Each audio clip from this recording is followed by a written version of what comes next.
Bonjour à tous, vous regardez Sport Dimanche, 10 minutes pour faire le tour de l'actualité sportive du week-end. On démarre comme chaque semaine avec les titres.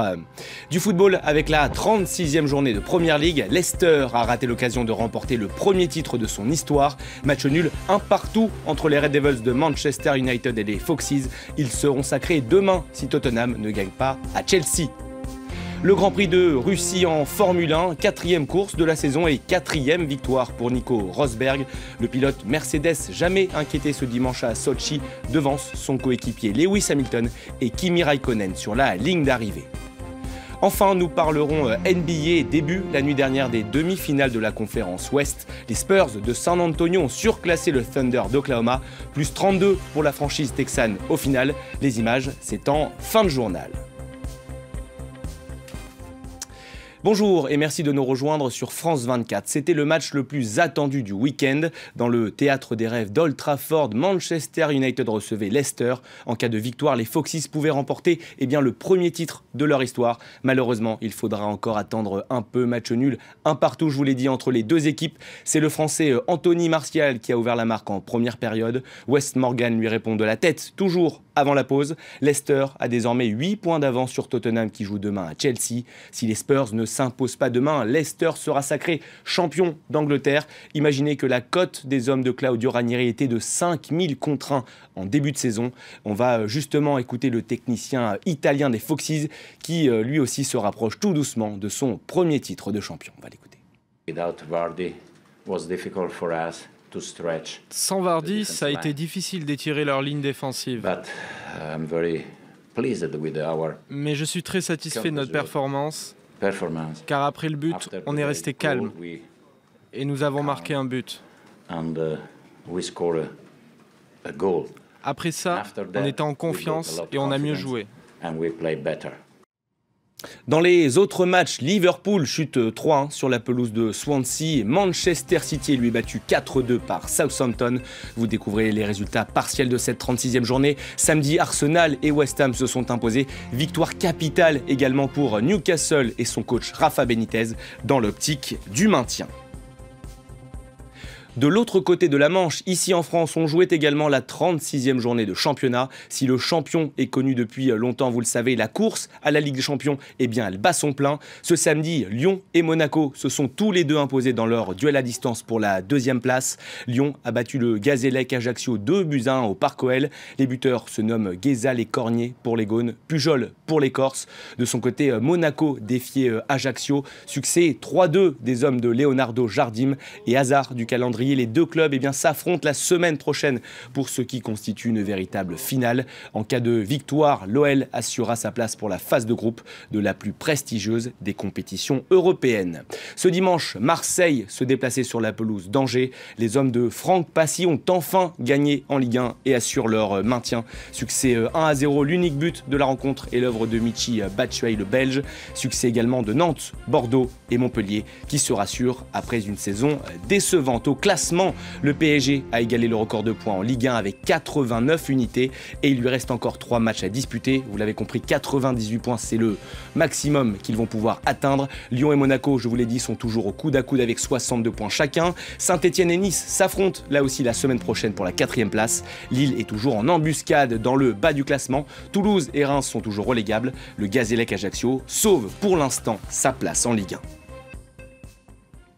Je vous le disais en titre, Nico Rosberg domine de la tête et des épaules le début de la saison en Formule 1. Ce n'est évidemment pas un euphémisme. À Sochi, en Russie, le pilote Mercedes remporte son 4e Grand Prix consécutif avec ses 3 succès en fin de saison dernière. C'est même sa 7e victoire de suite. Il devance sur le podium Lewis Hamilton, son coéquipier d'écurie, et Kimi Raikkonen chez Ferrari. Une course globalement maîtrisée par l'Allemand parti en pole position.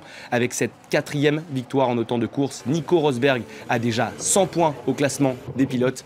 Lewis Hamilton a lui aussi réalisé une belle course alors que vous voyez la sortie de route de Sebastian Vettel. Le champion du monde britannique Lewis Hamilton, je vous le disais, il s'est accroché avec une autre voiture au départ. Résultat, une course dans le trafic. Il finit néanmoins à la 2e place et compte désormais 43 points de retard au classement sur son coéquipier chez Mercedes.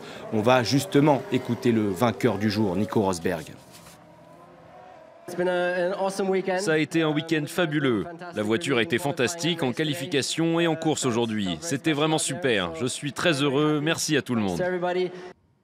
Voilà pour Nico Rosberg. Direction à présent les parquets américains de la NBA. La première demi-finale de la conférence Ouest opposée la nuit dernière San Antonio à Oklahoma City. Et chez eux, ce sont les Spurs qui ont donné une véritable leçon de basket à leurs adversaires. Plus 32 au final pour les coéquipiers de Tony Parker et un score final de 124-92. Le grand homme de ce match s'appelle LaMarcus Aldridge. L'intérieur des Spurs signe 38 points, son record sous le maillot de la franchise texane. À 18 sur 23 au tir, il a tout simplement écœuré ses adversaires. Kawhi Leonard marque lui 25 points, Danny Green 18. Côté Thunder, Kevin Durant et Russell Westbrook n'ont pas dépassé les 20 unités. San Antonio mène 1-0 dans cette demi-finale de conférence. 3 matchs sont au programme aujourd'hui. À l'Est, tout d'abord, 2 matchs 7. Et qui dit match 7 en NBA, dit match décisif, bien sûr. Le premier s'est achevé sur une victoire et donc une qualification du Miami Heat contre les Charlotte Hornets. L'autre rencontre oppose les Raptors de Toronto aux Pacers d'Indiana. À l'Ouest, maintenant, Golden State débute cette nuit sa série face à Portland. Ce sera sans Stephen Curry, le MVP de la saison dernière, qui, vous le savez, s'est blessé à Houston au tour précédent. On continue justement à parler des Warriors et plus précisément de Luke Walton, l'assistant coach de Steve Kerr à Golden State. Il vient de s'engager avec les Los Angeles Lakers. Ce sera évidemment sa première expérience pour lui en tant que coach principal. La saison prochaine, bien sûr. On va l'écouter sur les raisons de ce départ. J'ai été un peu surpris que cela se fasse aussi rapidement. Mais après les avoir rencontrés, j'ai vu qu'ils voulaient vraiment faire quelque chose l'an prochain. Bien sûr, je ne veux pas distraire les joueurs ici. Et si une décision devait être prise, elle devait l'être rapidement. Le fait qu'ils aient de jeunes joueurs et de gros salary cap à donner me fait dire qu'il est temps de revenir là-bas. Je pense qu'il y a assez de choses positives qui se passent là-bas pour considérer que c'est un bon job pour moi. Voilà pour Luke Walton. Place maintenant au cyclisme. 5e et dernière étape ce dimanche du Tour de Romandie. Longue de 177 km entre Olon et Genève. Elle est revenue à Michael Albassini. Le coureur d'Orica Green Edge s'impose au sprint après une longue échappée. Le Suisse devant sur la ligne d'arrivée le Costaricien Amador et le Néerlandais Kelderman. La concurrence était pourtant rude avec la présence notamment de Chris Froome, double vainqueur en 2013 et 2014. Au général, c'est le Colombien Nairo Quintana que vous voyez à l'antenne qui finit en tête. À noter la belle performance du Français Thibaut Pinot, deuxième de ce Tour de Romandie.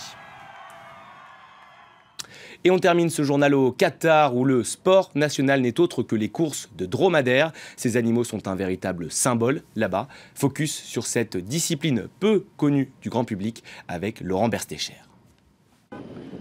C'est le sport national au Qatar, la course de dromadaires. À la place des jockeys, des petits robots cravachent les bêtes. Les Qataris, eux, suivent la cavale et encouragent les coureurs. Ils sont venus des 4 coins du pays inscrire leur dromadaire pour la saison des courses. Emblème de l'identité régionale, l'animal est un objet de fierté et de rivalité entre propriétaires. Certains élèvent eux-mêmes leurs camélidés pour garantir de meilleures performances. 80% de mes dromadaires viennent de l'élevage. J'en ai acheté 4. Ce sont de bons dromadaires. Mais pour être très honnête, je n'ai pas de chance avec mes achats. Je suis chanceux en élevage. Pour rivaliser avec ses voisins du Golfe, le Qatar a même lancé son propre programme de reproduction dans un hôpital spécialisé. Ces 2 dernières années, les chercheurs de l'hôpital de Tarbes ont réussi une 15aine de transferts d'embryons récupérés chez des femelles championnes de course. Les jeunes dromadaires qui en sont nés sont déjà partis à l'entraînement. Dans le monde occidental, les camélidés ne sont pas considérés comme une espèce traditionnelle.